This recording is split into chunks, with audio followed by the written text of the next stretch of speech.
কি রে আমরা আগতলা যে ডিফেন্ড আছে কি সেরা দেওস এটা ডিফেন্ডারটা ওই কালার ডিফারেন্টটা হ্যাঁ এর লগর বলা হইন বড় অকন ফোন করলে হত করে পড়বো তুই উসত বুঝি এটার মধ্যে তুই আমি বাইতে আমার বাইতে লয়ে যা বাইতে না দেয়া যা আরে কি তাকস হ্যাঁ তুই দেওস নি পাঁচ ফুট রাতে মনে কর 10-10টা দেয়া যায় আই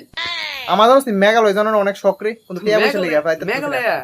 মেঘালয় ওটা আমি 6-7 বার গিয়েছি বড়া ভাই মেঘালয় চাইলে আমার কইছে আমি রুম টুম বুক করে কবে গেছো তো আমি দেখলাম না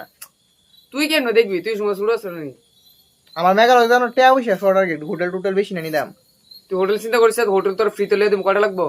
একটা হোটেল লাগবে এক রুমের একটা লাগবে তো তুই আমার কইস কিচ্ছু লাগবে না তোর খাওন গছ তুই সব এনে দিয়ে দেবো তোর আচ্ছা ঠিক আছে আমাদের হচ্ছে হেলিকপ্টার উড়ানো যেই শখ হেলিকপ্টার অক্ষণ ফোন করতে নেই আমরা কালীমাড়ায় নামাই দিতে বলি ওটা খালি মারবো হেলিকপ্টার নামবো ফোন করোনা গে বুঝলে যে আমি তোরে ফোন করছি ফট করে আই পারবো তুই উঠছিস যেমন লাগে কত হেলিকপ্টারও হেলিকপ্টার দিয়ে আমি বেড়া স্কুলে যাই আরে কি তাকস হ্যাঁ আমাদের হচ্ছে দুবাই যাওয়ার যে ইচ্ছা দুবাই যে কত গেছে একটা কথা কেটে নিচ্ছি দুবাইতে ওরা পেরা সুসার লাভ মারছি কত উঠেছে দিতে হচ্ছে কি এর থেকে দুবাইয়ের বোজ খলিফার থেকে আরে কি তাকস এবার কিছু হইছিনি কি তো হইব শৈল জানো কি তা অনুবড়া আর বড়া